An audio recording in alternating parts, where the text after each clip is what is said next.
Ground. Hello, ladies and gentlemen, and welcome to another episode of football, whichever one you prefer.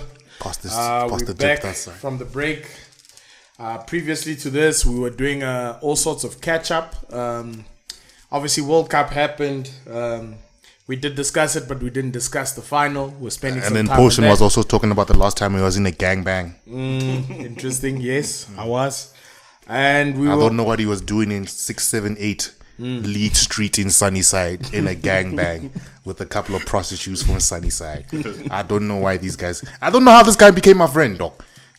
It's terrible. It's terrible. Lester Scott Daniels. And then Lucas was at the time about a chick stuck up his finger up his ass and he enjoyed it. I mean, interesting how you have such a vivid imagination. Vivid imagination or the truth. But I won't fight you, though. It's the truth. Look at me. Do you think I'm lying, guys? Do you think I'm honestly lying? Do I look like a liar? No, I don't. It's a shame that you showing... Because a chick stuck a finger up Lucas's ass and he came out with a bit of tissue paper and she ate it. Do you think I'm lying? Wow, that's quite... With such detail, do you think I'm lying? I don't think I'm lying. I worry how you got that out of Lucas. If that is the truth, you just gotta give Lucas some brandy and coke, Brandewijn and coke, and the secrets come rolling out. I thought you were gonna say tender loving. Some tender loving. But either way, guys, this is my new career. I'm gonna start writing vivid imagination tales, lies about my friends on Nothing But Football. Are you gonna write podcast? What is it? Like 50 Shades of Grey? I'm gonna write your life stories and pretend like it's the truth. 50 Shades of Grey, dog. Oh, wait. African style, dog. I'm gonna write stories about Lucas. Yo, what that, bro? And then she hit him with a panga. You know that guy, dog. Do you know that man, dog? Why do you think chicks run away each time they see him? Any sentence that starts with, you know that guy. You know the person's about to tell you the biggest amount of lies. He took out his knopkiri and... Beauty tips, I'm back with it. Yes. Use the steam room after you finish the gym session. Steam what? Steam room. Oh. Steam broom. Steam room. Oh, steam sure. And after you wipe your ass, use some wet wipes. Oh, boy. Because nobody likes stinky dunkies. Is all of that happening in the steam room? You could if you wanted it to. Are you one of those guys who chills in the steam room naked? No. I wear my underwear, dog, because that's fucking weird. Nah, I thought you were like, every old guy in the gym always has those weird, habits. You'll just find them walking around the gym naked, dog. Just chilling there, dog. In the steam room, just exhaling loud for no reason.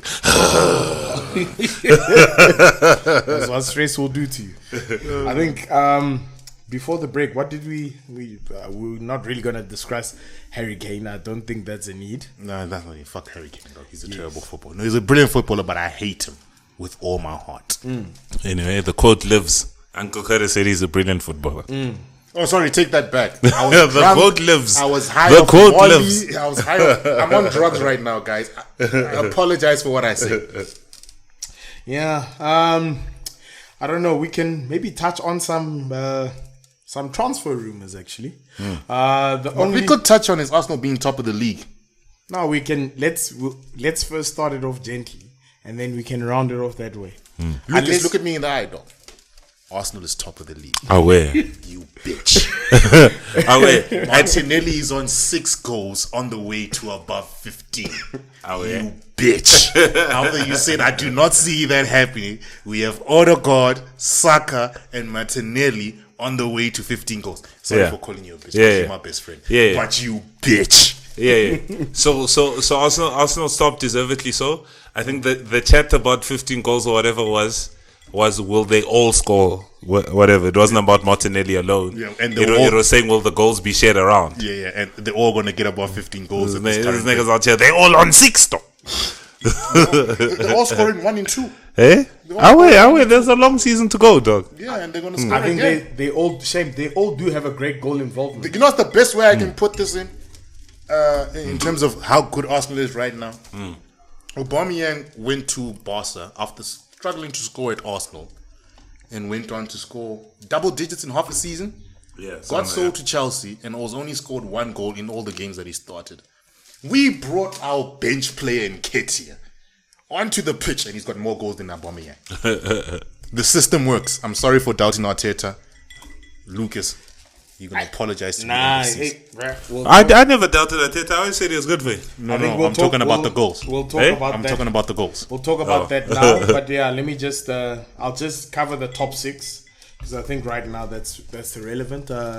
First at Arsenal, 44 points with 17 games played. Second, Manchester City, 36 with 16 games played. Third, Newcastle at 35 with 18 games played. Fourth, Man United, hey, welcome back, at 35 points with 17 games played. Fifth, Tottenham, champion contenders, with 30 points, 17 games played. Sixth, Liverpool with 28 points and 17 games played. We're not going to get into relegation battle right now. No one really cares about relegation battle. Yes. Up until the last 10. But real talk, City has a cyborg up front and they're 7 points behind. Or something like that. It's going to go to 5. You know the problem with City, what happens is guys show up, like they just decide to have the games of their lives. Yeah. The game, because I'm looking at the 5-game streak, like last 5 games. The game that City lost, they lost against Brentford. And that's the launch of how Brentford turned up on the season. Sure. Now Brentford's chowing everyone. Sure. Sure. They chowed everyone. So that's why these teams are not having the games of their life. I think it's actually a deeper thing behind City actually starting to lose more games. Because sharp, they got Haaland, but they lost a lot of their attacking wing play at the same time. They got rid of Sterling. Sterling could have won 1 or 2 games over there. They got rid of Sane a couple of years ago. City are not cutting back and scoring as much as they used to from the wing. It's just Haaland. It's get it to Haaland. The season. Because it's 21 goals. Haaland. The next top goal scorer is what you call this thing? Foden with 7. After that, the next guy's got 3. Okay, fair. So it's from a point of view where it's not the classic City system where goals came from anywhere. Foden. And Haaland doesn't give as much as Messi does, if you get what I'm saying. Because Messi might be on 21 goals, but he would have had 10 assists. Yeah, but give us a human comparison, talk. Yeah, sure, fair enough. Messi's a little too hard. Messi's a little too hard, bro. Get off that man's dick.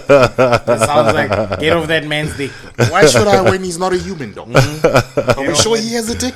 Get off that man's dick. Are we sure he has a dick, bro? Julian Alvarez 3 goals. But you know what? For me, looking at this form, the one thing I'll say is Man United is on fire right now. I'll give you guys props. You're on fire. You're about to play against City. I worry about City from this point of view. No, I'm not worried about City. They'll beat Man United. Against Ten Hag.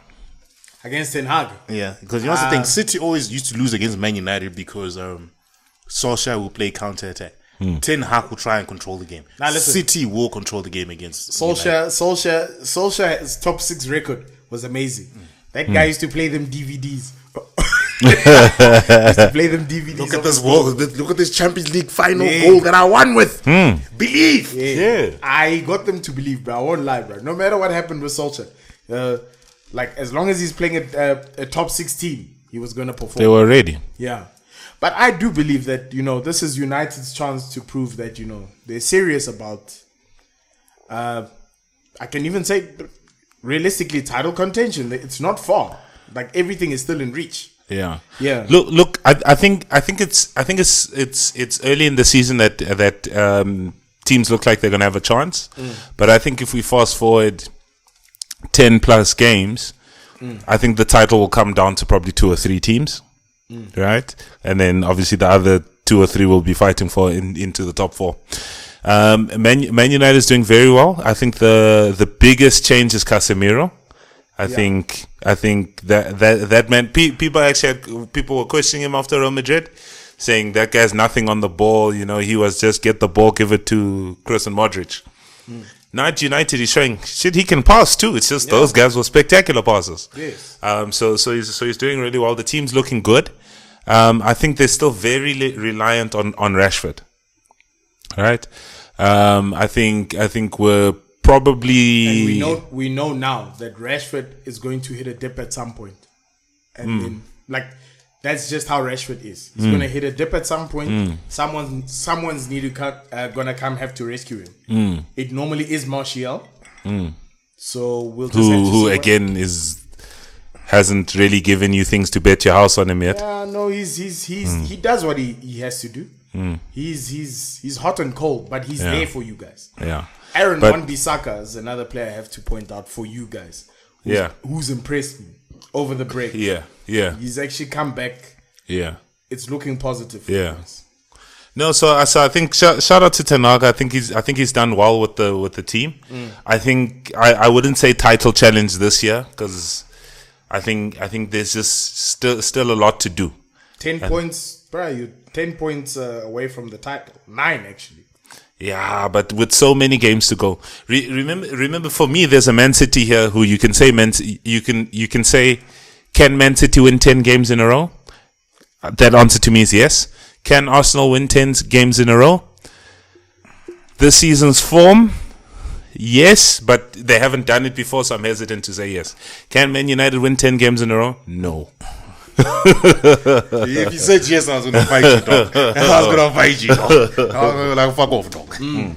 I think now there's so many games to go. That's what I'm trying to say. We can move on to Arsenal and discuss them because I'll let Curtis start.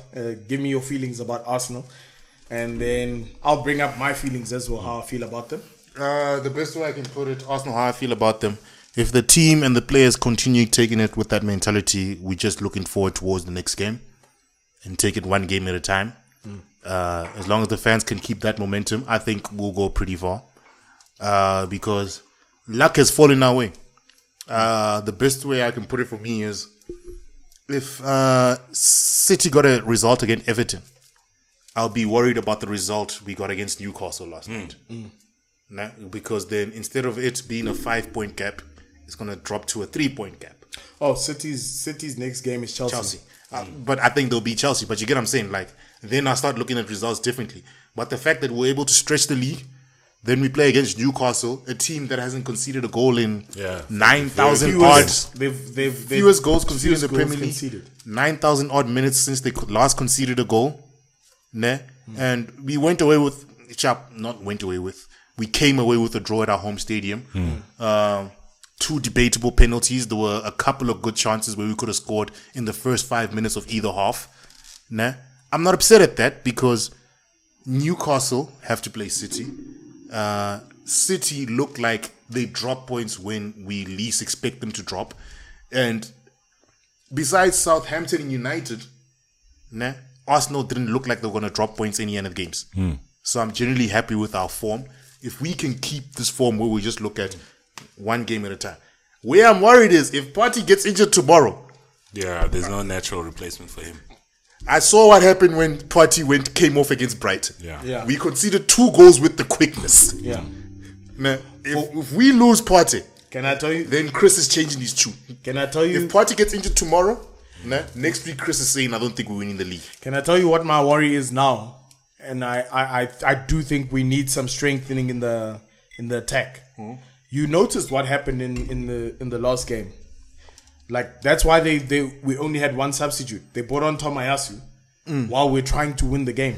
I see why they want Mudryk. I see Fabio Vieira is not ready.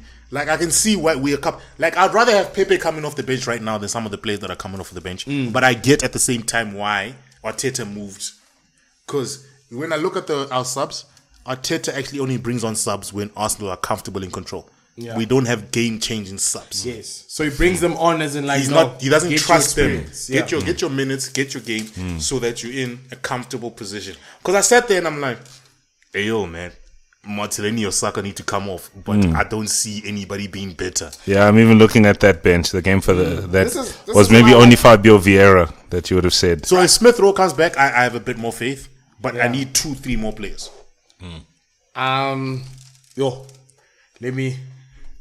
Let me take a tangent because right now, if we're looking at positions where we need players, I'd argue that we need a striker. Yeah. We don't need one for long term, but maybe for now we could use one for loan.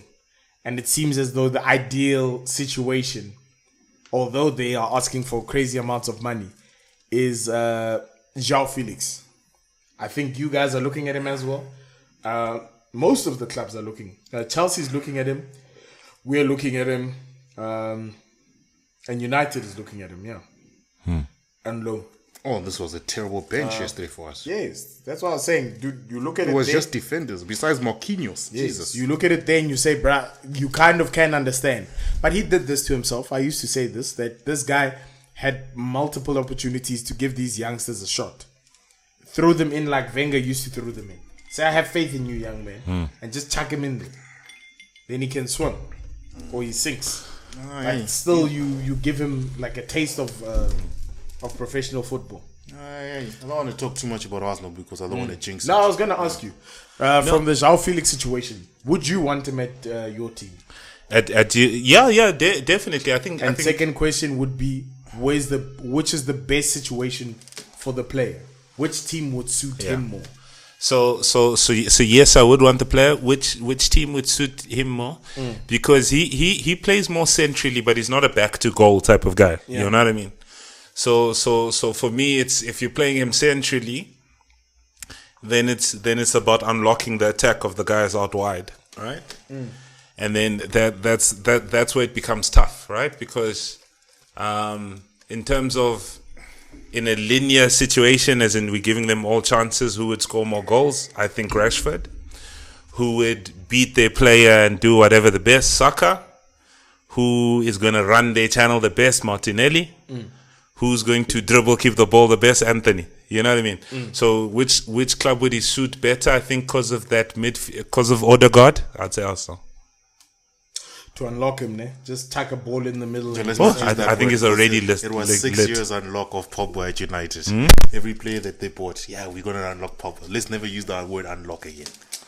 No. But Pogba, Pogba left Pogba left because his agent died.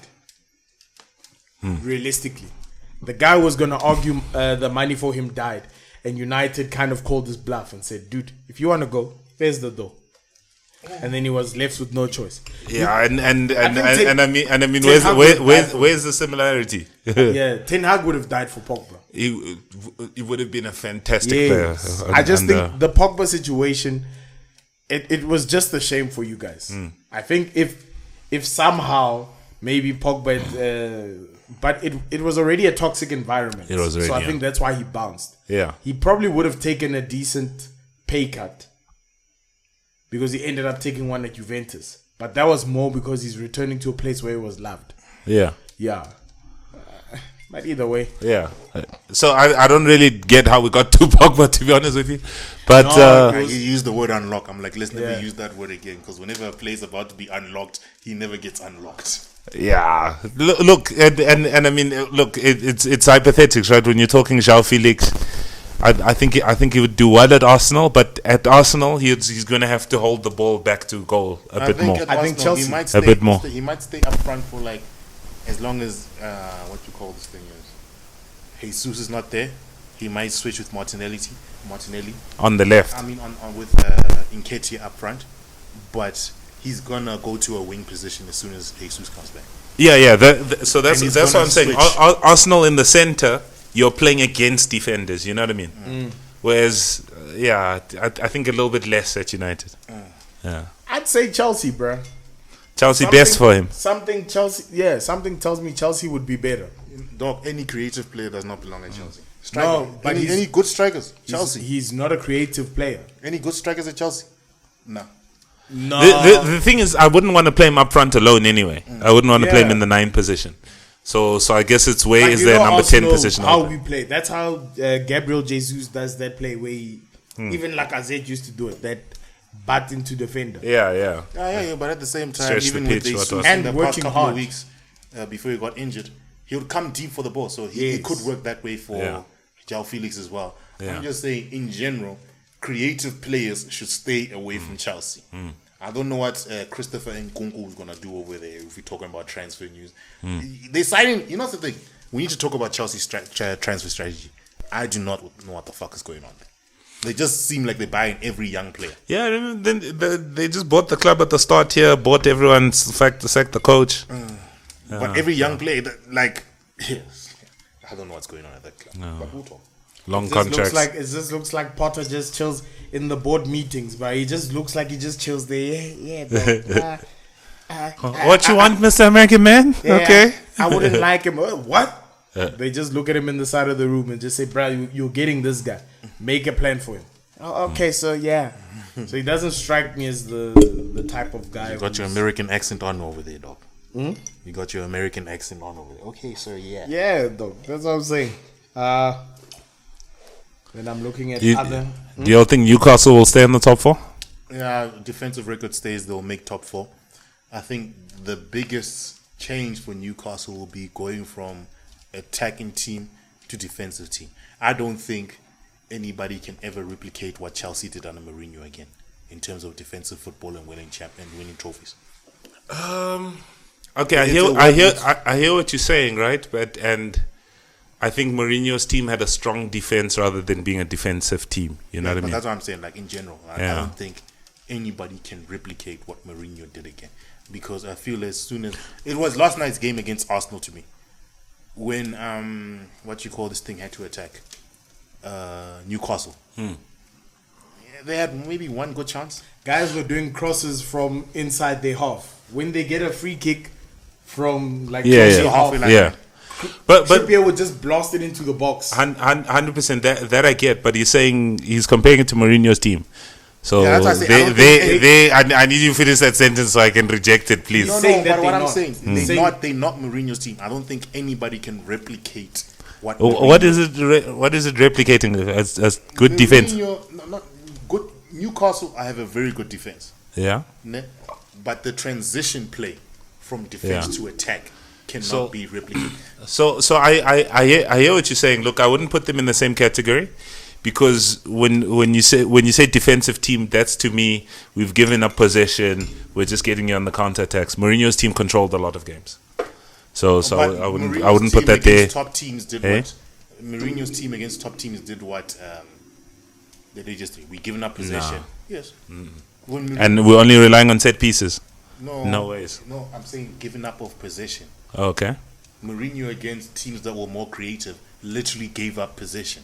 I'm not talking about Newcastle against the other smaller teams. I don't watch them that often. But against top teams, is y'all guys have the ball. We're just going to be solid defensively. So that's what I'm comparing Mourinho's Chelsea team to Newcastle's team. It's against top teams, we'll give up possession, and then we'll see what happens. So that's why I say they're quite not in the same caliber, because, as you were saying, Arsenal didn't give up many set pieces yesterday. Yeah. Right? Yeah, they didn't. Newcastle didn't have many times to. And also, Arsenal at set pieces are very good at defending. Yeah. Right? So they didn't get many chances to score. So against lower teams, they might have got 1 or 2 more goals yesterday. So that's why I say I'm not saying they're even in the same caliber of bracket. I'm just saying that I don't see them. There was a time achieving what Chelsea achieved. Shout out to coach's bravery, by the way. I think Arteta is showing quite a lot of bravery in his lineups and in the attacking patterns.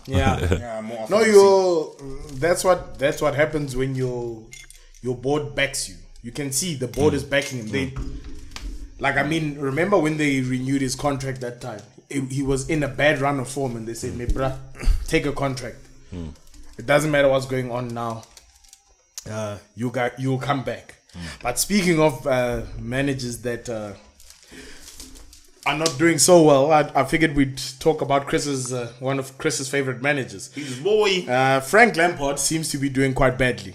First guy we'll talk about.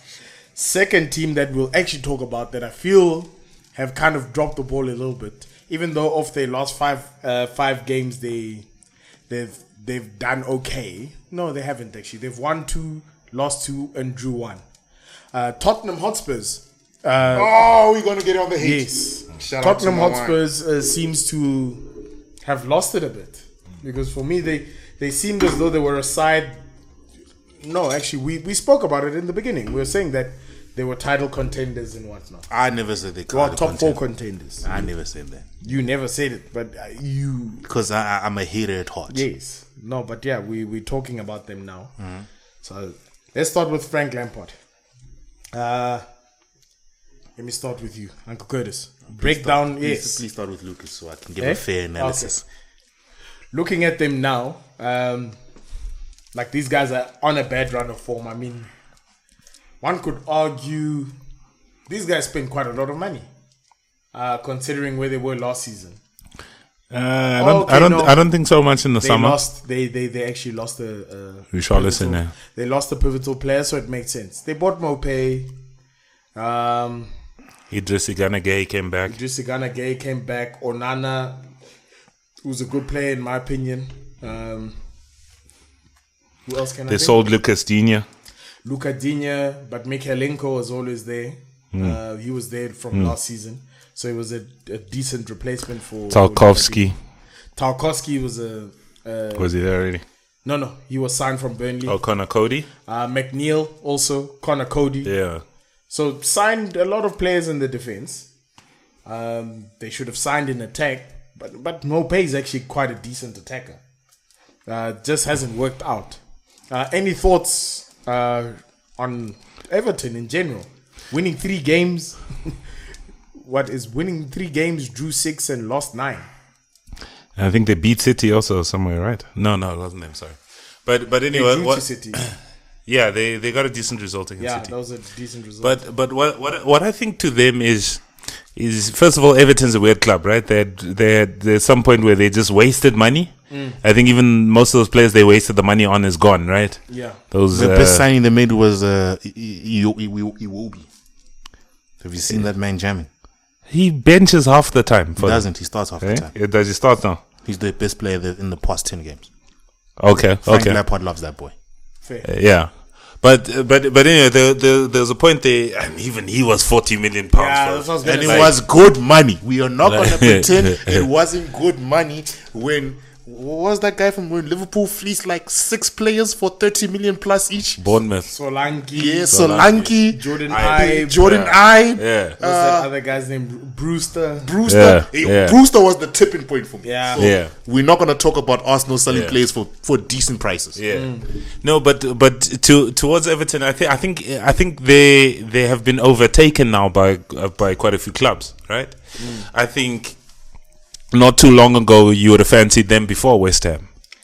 You'd have fancied them before Wolves. West Ham is also another team that things are just not working out. Yeah. So they've fallen off quite a bit, and their squad is just getting worse and worse. That being said, they are not a relegation squad. They are not a 16th place squad. They should be in and around 10th. No, because I'm looking at this bottom half of the table. It looks like here Aston Villa, they should be ahead of them. Yes, form-wise, it's looking terrible for most teams. Okay.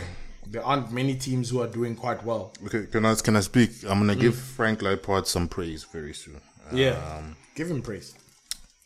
I don't think Everton are that bad currently. I think Frank Lampard actually, during his time away from the game, worked on what hurt him a lot at Chelsea. I think relative to squad and players he's got, they are conceding less. Nah, I think that's a good sign. He's getting better results against top teams. I think, like, you know, when I said, like, I never felt that Lampard was a top 4 manager when they put him in that top 4 manager. So let me look at the EPL league, and I want to see how many goals Everton have conceded before I judge very, very harshly. Just hold on. Goals for and goals against. We're looking at Everton. Everton's biggest problem right now is that they don't score enough. Yeah. Right? If we're looking at goals against, Everton most probably, they've conceded 24 goals now. Only... They've scored 14. Yeah, scored 14 but conceded 24. Now, so to me, the problem is striking. You conceding more than you, right? Bottom of the table, Southampton have scored more than Everton. Okay, says a lot. Yeah, that says a lot. Yeah, and I mean the goal spot. Calvert-Lewin was injured a lot this season. Yeah, but what I'm saying is, if we look at you lost Richarlison and Digne, who's good for assists. No, okay, cool. But what I'm trying to get at now, if we look at goals conceded now, Everton, we're looking at. Okay, Arsenal 14, Man City 16. Arsenal conceded 14. Yeah. That's more than I thought. Man City 16. It's those 2 goals against Brighton. Newcastle 11, United 20. They've conceded less than Tottenham, Liverpool 22, conceded less than Fulham, conceded less than Brighton, conceded less than Brentford. Yeah, they've conceded. Chelsea's got 18, Crystal Palace has got 21. Conceded less than most, actually. Conceded less than Aston Villa. Everton conceded less than Leicester, conceded less than Leeds, Bournemouth, and then it's Everton, and then conceded 2 more than West Ham. Connor Cody. You know, I see what you're saying. So compared to how Lampard was at Chelsea when he had a chance over there, where I sat there and I'm like, this man is conceding a lot of goals. I'll give him credit for that. All right. I don't think they're in a bad position. I think he might take if Frank Lampard gets 1 or 2 more seasons. I think his recruitment will be better than previous managers. But to what extent? His recruitment will be better, and that will translate into where should Everton be? I think he's a top 10 manager.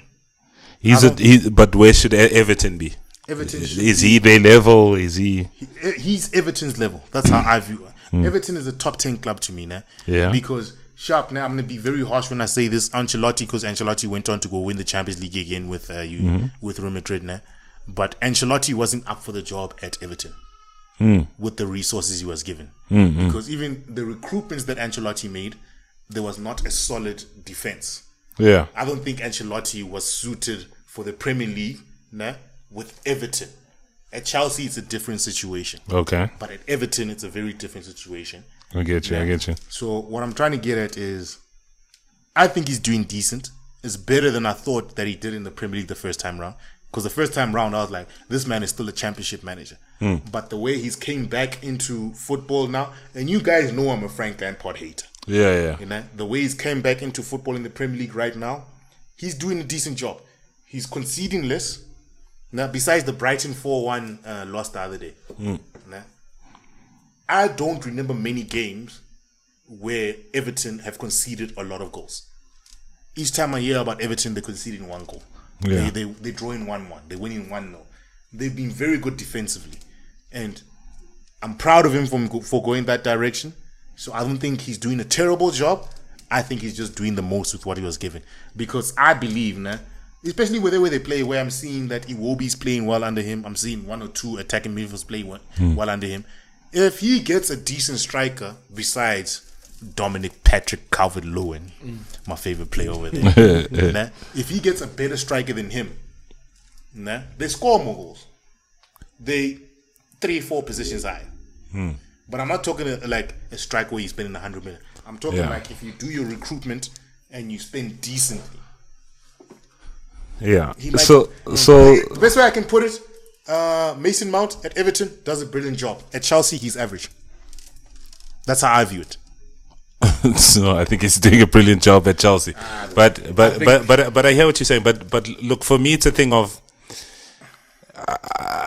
I think it's almost just like Chelsea, where he took a team that finished 3rd and won the league and finished 4th with them. I think he's not bad. He's not shitting the bed, but I'm not seeing a better unit or a better team. You know, I'm not seeing an improved team. I'm seeing improved defensive unit. And I think that's where it starts. Was Everton bad defensively before him? Yeah, they were conceding more than were scoring at a higher rate. Yeah, before Lampard. Before Lampard, those guys, if they won a game, they won 4-3. Before Lampard, I must say that they had guys like Michael Keane. We're questioning Michael Keane. Huh? They're better off now with Connor Cody. And they are. Tarkowski is better than Michael Keane. Lucas, we're not talking about individual players. We're asking what worked for the defensive unit. You disagree? Yes. Cody and Michael Keane. Yes. Better than Tarkowski, yes. Where's Michael Keane now? We praised Burnley for their defense. So? Tarkowski came from Burnley. Yeah. Defensive setup of Burnley. Michael Keane. Let me just ask you, where's Michael Keane right now? Huh? Where's Michael Keane right now? Isn't he still there? Or where is he? I don't know. He's benching. Or he might be injured. Either benching or injured. But if you're relying on a guy like Michael Keane at Everton, who was injured a lot, by the way, and like they'd always have to change, you'd find like Mason Holgate and them. Everton's bragging about those type of guys. Yeah. It just shows you that, something was going wrong defensively. Yerry Mina has just been appalling. Yeah. Considering that he's a Colombian national. He's just been appalling. So that's what I'm saying. There's an improvement by bringing on Connor Cody and Tarkowski as your two men. They're going to play. Yeah. Those guys will play. They'll be available for you. Michael Keane will come on. He'll do something amazing now and then. He'll come score for you guys in a set piece. But I don't trust him for the whole season. Yeah, look. I get you. To my thing is, I wouldn't say Lampard's doing terribly. I wouldn't say he's doing well either. I think he's doing better than he did at Chelsea. No. This is what I'm saying. I'm not saying he's doing better, but I'm saying from Chris's point of view, what he's saying he's trying to start with his defense. I'll say, okay, fair point. I'll give him credit and say his defense was great. Like not great. His defense is doing better than it was. My problem with Lampard is that you had a great attack with Everton. At Everton. Something has gone wrong. He lost players like James Rodriguez out of his own free will. Nah. James was like, I don't know who this guy is. I'm out of here. I'd rather go play in Saudi Arabia. So I can't blame him for things like that. I think James also... yeah, he came out and said he came there for Ancelotti. Yeah, you see what I'm saying? So I can't blame that on Lampard. But also remember there was a time where they were saying, dude, he was getting injured a lot and they were expecting a lot from him in physically. Like he was meant to be, running back, defending and doing this stuff. And that's when he was coming out and saying, bruh, I come from an era where if I'm the passer, that's all I do. I pass. I don't have to defend. And he was basically fighting that. And hence why when Ancelotti bounced, he's like, nah, dude. You Everton guys, when that Tony Ferguson or whatever his name was, it's like, you guys want me Duncan to run... Ferguson, yeah. Duncan Ferguson. You guys want me to run around like a headless chicken? Nah, dog. For that's what? not for me. I'm bouncing. Just to avoid relegation. Yeah, I'm bouncing, dog. Nah. So that's that's how I feel about Everton. That he has to get back his attack for him to clearly buy his goals. Then we'll end off with I think we can just do a little segment on Spurs. We can do a little segment on Chris was right. Yes. No, Spurs wise. Because we're looking at Who cares about Spurs? We're going to talk about Chris was right. No. Chris was right about the World Cup. Chris was right about Mohamed Salah. Chris was right about Saka. Chris was right about everything. Saka, I don't think you had any naysayers on this table. Okay, I'm just fucking around. Yes. I was going to say no one disagreed that Saka We'll was talk a about good player. Spurs. Let's talk about Spurs. I would say, from a Spurs point of view, now it looks like Spurs fans hate Conte. Here's the thing. I'm looking at it now. Heung-min Son. Now everyone, like it's so funny that everyone is giving Darwin Núñez cack, and I'm looking at his goal scoring record. No one has said anything about Son. Hey, you know the thing. It makes me laugh who the media darlings are. The best way I can put it now is a top manager went to a shit club, right? Looked at the squad and said, "Hey yo, for us to get to the next level to compete with the top clubs in Europe, here's what we need to change." And he was very honest. He's like, quickly. He's like, I'm gonna need 1, 2, 3. But like, we're gonna have to spend like 100 million to get better players. But this is what Conte does. He's done it for long. We've always said, Conte second season. That's when owners start fighting with him. But even with Conte, he got there from the get go. He's like, this is the shit squad. Yeah. Nah? In fact, last season, Arsenal being so terrible towards the second half of the season, is probably what saved Arsenal from Spurs getting the budget they need to overtake us. The fact that most probably the Spurs board felt like, oh yo, but we're still better than Arsenal, got them to spend less. Because let's not forget, beginning of the season, people were talking about Spurs bought Perisic. What you call this thing? It was Perisic. It was Perisic this season. Richarlison. Yeah, Spence. Yeah, Richarlison. They bought like 6 players, and everybody was saying Spurs transfer season. They laughed at us about how Bissouma, because we didn't get Bissouma. London club. Everybody was shitting on Arsenal for having a shitty transfer season, but because Arteta had faith in his squad, his plan, he got the players that he wanted. But I actually didn't see Conte as a manager, who's a reasonable person, come out and say, yeah, we did actually very well in the transfer window. He somebody understood. Perisic is an old man. It's a patch job for the next 2 or 3 years. Sure. This man is an old man. It's a patch job for the next 2 or 3 years. Richarlison is a decent player, but he's not the top goal-scoring center forward that I want. Yeah. Nah? So, if I'm being honest, if Spurs stick with Conte and give him what he wants, Spurs can turn into a top club. Yeah. They won't. They won't stick with him, but not even sticking. It's like the way if give him what he wants. It's like if they stuck with Mourinho. The same thing with United when Mourinho was saying, "Ayo, I'm missing 1, 2, 3." Yeah, they need a centre back. Like it's an interview that I saw. These guys still need to pay off a stadium. I hear you. I don't even know how they were spending so much money in the last summer. But what I'm trying to get, they could sell Harry Kane for 100 million, get all the players they want. That's what I'm saying. When Wenger paid off that loan very quickly, Oaks were laughing. But what I'm trying to get at in short over here is that if it's like what Pep said with that Rio Ferdinand interview. He's like, if a club from top to bottom believes in what the manager wants and sticks with him no matter what, you will get the results eventually. But from top to bottom, you have to believe this is what's going to work. Whether it's going to be defensive football, whether it's going to be attacking football, whether it's going to be let's believe with what this manager wants. If Spurs believe that with Conte, they'll get where they want to get to.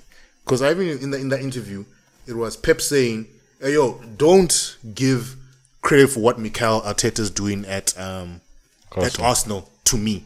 That man has always thought like that. Yeah. But the club believed in what he's trying to achieve." And that's the biggest praise I can give to Pep, because it's one of those things of he sees, okay, sharp, this guy has these ideas. I can take this idea from him. I can take this idea from this manager. How do I put this? Pep. Now I wanted to go play under Wenger because I saw I could change 1, 2, 3. You don't see it now. You see it now, but back in the past, you would have been like, who the fuck does this player think he is? But he saw how he could improve Arsenal in 2004 by playing under Wenger, which shows me that it's next level thinking in terms of manager. But as a club, you have to believe from top to bottom, this manager has the right ideas to win us championship, but we have to believe from top to bottom, which is what United are doing with Ten Hag. I'm never going to say that again, but I believe United are going to be back. It's going to be Arsenal United in 2-3 years. But look, with regards to Spurs, I think we're right in what we're saying in that they could back the manager more or whatever. But the squad they have is alright. Right? You have Harry Kane. There's golden boots under him. You have Son. Kane and Son access is well established. They play a front three. The other options is Kuleshevsky, Richarlison. I'm probably forgetting another Lucas Moura. There's decent players there, right? Central midfielders, I think, where they're lacking. And defense. Eh? And defense. But look, I agree. Yeah, I agree with you. But I think it's a decent defense. You've brought Longley. You've got Davinson Sanchez. You've got Eric Dyer. It can be better, but I'm saying it's a good defense. Okay, fullback areas they can get stronger. Let me put it this way, now. But in defense right now, they're playing Eric Dyer in central defense. Yeah. That man was a CDM. That man wasn't great as a CDM.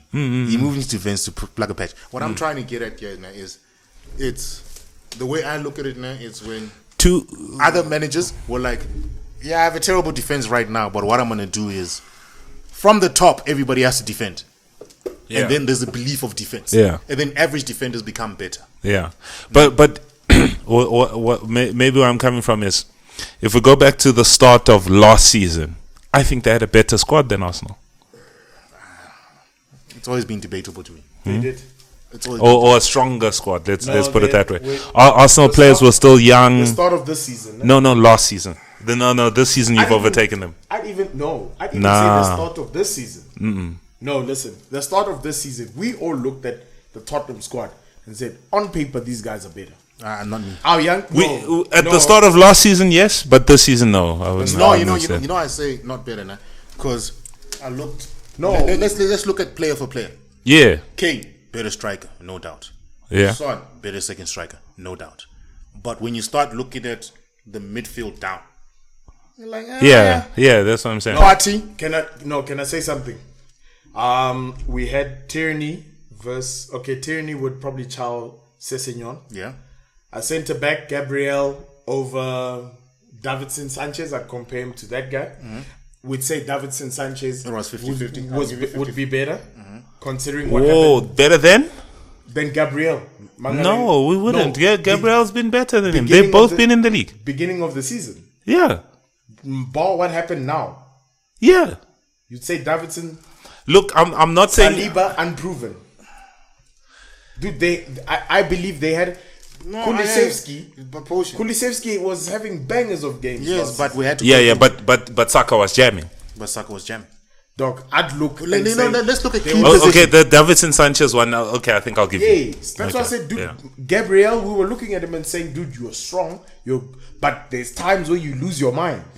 So that's why I said, like, bruh, I understand what you're saying, but looking at that Tottenham squad, there was a point where when we failed to sign Bissouma, we were even disappointed. We like, we must go for Douglas Luiz from Aston Villa. But still, who are the midfielders? Who are the midfielders?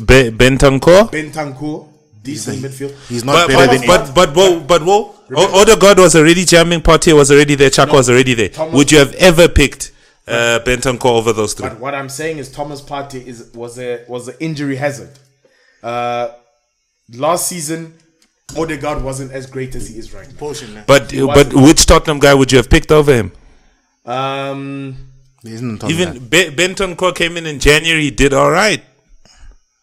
But I'm trying to give you a point that there was a point where we looked at it and said, okay, sure. Yeah, I'm saying that point is the start of last season. Yes. I'm not saying me. No, it's fine. No, I'm saying, dude, as a fan, obviously, I look at it and say, we should chow these guys. As a fan. No. I used to look at those combined Tottenham, Arsenal, XI, and it was only Tottenham players. I'm like, these guys are fucking mad. No. It's not. It doesn't work that way. If it's last season, I agree with it. It's more last season. Start of last season. No. We can even say the end of last season then. Just to be a little bit more diplomatic. The end of last season. Maybe start of this season with Gabriel Jesus. We all looked and said, okay, something's going to happen here. Maybe we looked at it that way. But I'm saying there was a point where Tottenham squad was better. Like we looked at it when we were like, oh shit, these guys could knock us out of top 4. Yeah. Like I say, I agree with you. There was a point. I'm saying that point was last season. Yeah. Right, because now that's what I said. Maybe end of last season. When we come, I mean, if you compare it, let's say goalkeeper. Last season, Lloris hands down. Now Aaron Ramsey's got a shout. Yes. Yeah. Still, probably you still pick Lloris on paper, but Ramsdale's got the shout. Fullbacks is Arsenal boys, right? Pick your poison. Tierney or Zinchenko's taking it. Right back. I can't even think who Tottenham's right back is. So Tomiyasu is taking it. Yeah, Doherty now. It was Emerson Royale. Sure. But dude, that's what I'm saying. No, Tomiyasu. Midfield is Arsenal clean through.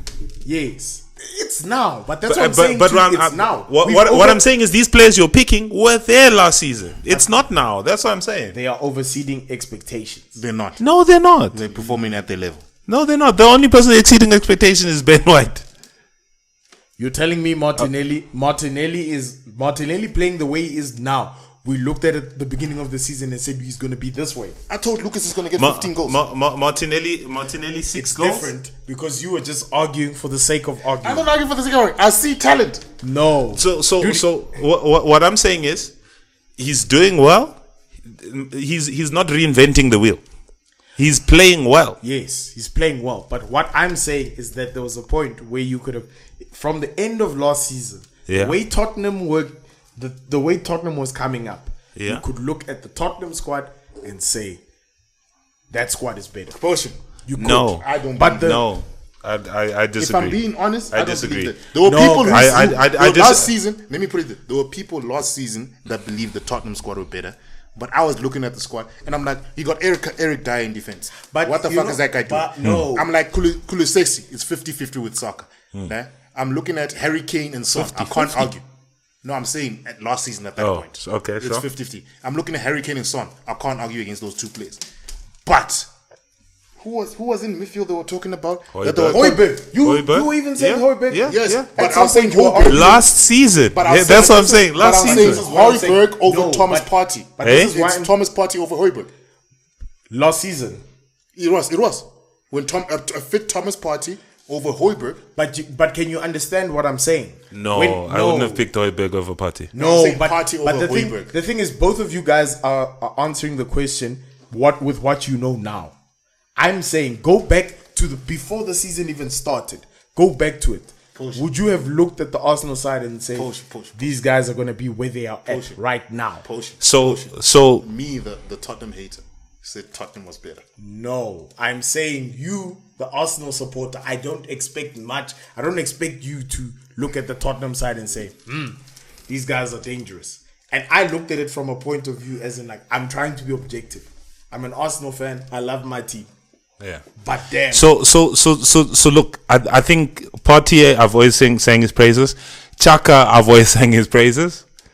So I wouldn't put those guys above. I sang Højbjerg's praises, deservedly so last season, right? I sang his praises definitely, right? You said nothing about Odegaard last season. Hey? You said nothing about Odegaard. 100%. Hence, I'm saying I said Tottenham was better last season. Yes, and that's but coming up to the start of this season, I never. Because you know we should dedicate a podcast to this. Wait. Let's look at the Arsenal players who stepped up in the season, right? Who I would have said last season, okay, iffy, whatever. Martinelli. Last season, I wouldn't have backed him, right? Okay, cool. So he's maybe a surprise in this season. Tierney was already starring. Zinchenko came. Okay, your two signings were obvious, right? Gabriel stepped up. Ben White stepped up. He has stepped up, but I'm saying, Saliba, who wasn't there. Saliba, who wasn't there, stepped up. Yeah. You stopped counting. No. Isn't it? I wasn't going to count your signings because they weren't there to say they've stepped up, right? So I'm not going to count the signing or the player that wasn't there last season either. Hence, I'm saying the only player who's okay, and Ramsdale. Those two are the ones that have increased their profile. Odegaard. Sure. Yes. Nketiah right now. I have to. No, so you're not gonna say he's stepped No. up. I'm saying for this conversation. For the conversation of verses, now you're going to the sub. No. But this one. Come on. Okay. Nketiah was a sub. But even now, he's still the sub. Okay, but it's like we're still saying Son's name even though Son is not jamming this season. But he's still Son, you know what I mean? The best way I can put it, Nketiah is the better second sub than whoever's Tottenham's second sub is. Yeah, who is? So, yeah. That's a good question. Shut up, dog. I need to drink, guys. I think we can leave it done. I think we can leave it there. We spoke my enough. black swan over here is done. Yeah. My Chat about whiskey's Liverpool done. next time. Catch us on the next episode. Yeah. As we delve into Klopp. Actually, we need to actually break down Liverpool. I feel bad for Darwin Núñez, but we'll talk about that next week. I think he's going to be a beast. Yeah, my boy. That man is actually getting more chances than Haaland. No, but once he calms down. Yeah. But yes, guys, thank you very much for joining us. I think we'll leave it here. LSD. Stay safe. Happy New Year. And drugs. More football, I guess. Cheers, guys. Drugs.